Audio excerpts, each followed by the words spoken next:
안녕하세요. 생활뉴스 기장 김다희입니다. 오늘의 첫 소식입니다. 공직선거법 위반으로 수사 의뢰됐던 오규석 기장군수가 검찰의 무혐의 처분을 받은 소식과 박홍복 기장군 의원의 3년 연속 매니페스토 수상 소식을 연이어 전해드립니다. 공직선거법을 위반하고 직권을 남용한 혐의로 수사 의뢰됐던 오규석 기장군수가 검찰의 무혐의 처분을 받았습니다.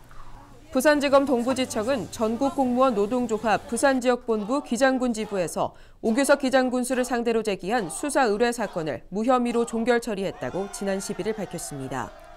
노조는 지난 2015년 12월 오 군수가 공중보건의까지 동원한 이동보건진료소를 운영해 기부 행위를 했고 업무 추진비 편법 지출, 근무 성적 평정 조작, 폭력 행사 등을 한 혐의로 검찰에 수사를 의뢰했었습니다. 기장군의회 박홍복 의원은 부산광역시 기장군 교통안전에 관한 조례와 부산광역시 기장군 농촌진흥사업 육성 및 지원 조례를 대표 발의해 교통안전 증진과 지역 농업 경쟁력 향상에 기여했습니다. 박 의원은 2013년과 2014년 공약 이행 분야에서 2년 연속 수상자로 선정돼 지금까지 통산 3회 수상의 영예를 안았습니다. 사실 열심히 지역을 위해서 봉사를 하다 보니까 이렇게 좋은 상을 받았나 생각을 가지면서 앞으로 더욱더 국민과 약속을 지키는 군인이 되도록 노력을 하겠습니다.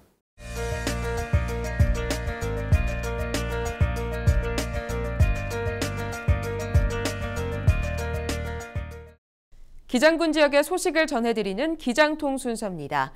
한국수산자원관리공단이 기장군 일광면 신청사에 들어섭니다. 그리고 기장읍 동부리에 위치한 통일공원이 장애물 없는 생활환경 배리어프리 인증을 받았습니다. 수산자원의 조성과 보호, 관리를 전담하는 한국수산자원관리공단이 기장군 일광면 신청사에 들어섰습니다. 수산자원관리공단은 연안 바다목장과 바다숲 조성, 중국 어선의 불법 조업을 막기 위한 대형 어초 설치, 수산종자 자원관리 등의 업무를 담당하고 있습니다. 강영실 공단 이사장은 인근 해조류 육종 융합연구센터와 부경대 수산과학연구소, 국립수산과학원 등과 함께 수산 클러스터를 형성해 시너지 효과를 창출하겠다고 말했습니다. 기장군 기장읍 동부리에 위치한 통일공원이 배리어프리, 즉 장애물 없는 생활환경 인증을 받았습니다. 배리어프리 인증 제도란 장애인과 노인, 임산부 등이 공원을 편리하고 안전하게 이용할 수 있도록 보건복지부와 국토교통부가 공동 부령으로 운영하는 제도입니다. 기장군은 지난해 10월 예비 인증을 받은 이후 12월 22일에 최종 배리어프리 최우수 등급 인증을 획득했습니다. 이는 전국 어린이공원 최초 최우수 등급 인증이자 부산시 공원 분야 최초 인증입니다. BF 인증을 받은 통일공원은 공원의 기울기와 바닥 마감뿐만 아니라 장애인과 비장애인이 함께 이용할 수 있는 놀이시설과 운동시설물 등을 구비하고 있습니다. 저희 기장군 통일공원이 5번에 거친 보완을 통해서 그 장애인협회 회원들과 회장님이 설계에 시공하는 과정에 함께 참여를 해서 이제 공원을 같이 조성해야겠다는 데 상당한 의의를 가지고 있습니다. 앞으로 저희 기장군은 장애인과 비장애인이 함께 이용할 수 있는 공원을 조성하기 위해서 최선을 다하도록 하겠습니다. 한편 통일공원의 배리어프리 인증 현판 제막식은 오는 24일 오후 2시 기장군 장애인협회와 장애인 부모회 회원 등이 참석한 가운데 진행될 예정입니다.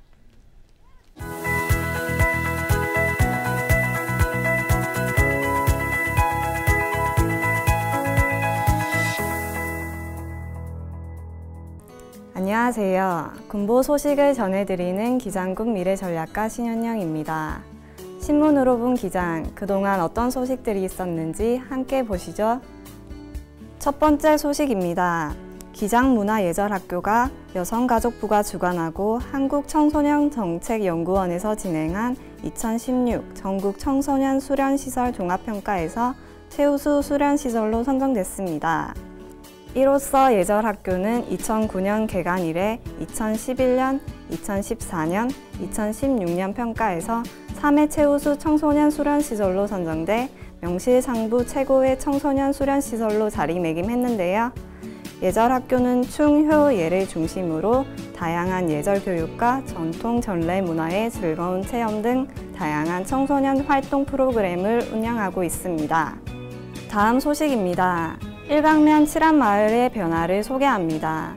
야구 글러브 모양의 등대, 붕장으로 만든 음식, 동백꽃, 갈매기 등 칠한 마을을 대표하는 상징물들이 벽화로 그려져 있습니다. 대개 벽화들은 마을 골목길에서 만날 수 있는데 칠한 마을 벽화는 독특하게 사람들이 많이 다니는 도로나 길목에서 볼 수 있습니다. 벽화 감상으로 마을 주민들의 휴식을 방해하게 될까봐 골목이 아닌 도로나 길목에 벽화 작업을 했다고 하는데요.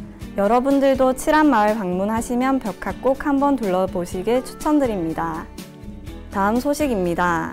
대변 초등학교가 12월 하늘의 노크소리 출판 기념으로 2016 대변 꼬마 시인 학교 문화 콘서트의 밤을 개최했습니다. 대변 초등학교는 2012년 11월 부산 아동문학인 협회와 교육 기부 협약을 맺었고 삼성 꿈 장학재단의 지원으로 매주 수요일 오후 1시간씩 방과 후 활동으로 세 분의 작가와 함께 동시 교실을 열고 있는데요. 꼬마 시인 학교의 앞으로의 활동에 응원을 보내봅니다. 다음 소식입니다. 기장문화원 주최로 정강박물관에서 기장 도자기 재조명을 위한 국제학술대회가 개최됐습니다. 이번 국제학술대회는 그동안 기장 지역의 옛 가마터에 대한 조사와 발굴 과정에서 새롭게 밝혀진 시대별 도자기들의 성격과 기장 도자의 우수성, 일본에 끼친 기장 도자기의 영향을 널리 알리기 위해 마련됐는데요. 이날 학술대회에서 국내외 도자 전문가들의 다각적인 연구를 통해 기장 지역 도자기의 가치와 의미를 재조명하여 그 학술적 가치가 높이 평가됐습니다. 마지막 소식입니다. 정관읍에서 태권도로 뭉친 가족 중에서 국가대표가 탄생해 화제가 되고 있습니다. 남한나 간장과 남편 이동 부간장 사이의 맏아들 찬민 씨가 그 주인공인데요. 찬민 씨는 지난 11월 세계 태권도 연맹 시범단 입단 시험에 당당히 합격해 국가대표 시범단으로 2017년부터 활동을 시작합니다. 신문 속의 기장, 군보 소식은 여기까지입니다. 희망찬 2017년 한 해 열어가시길 바라며 지금까지 기장군 미래전략가 신현영이었습니다.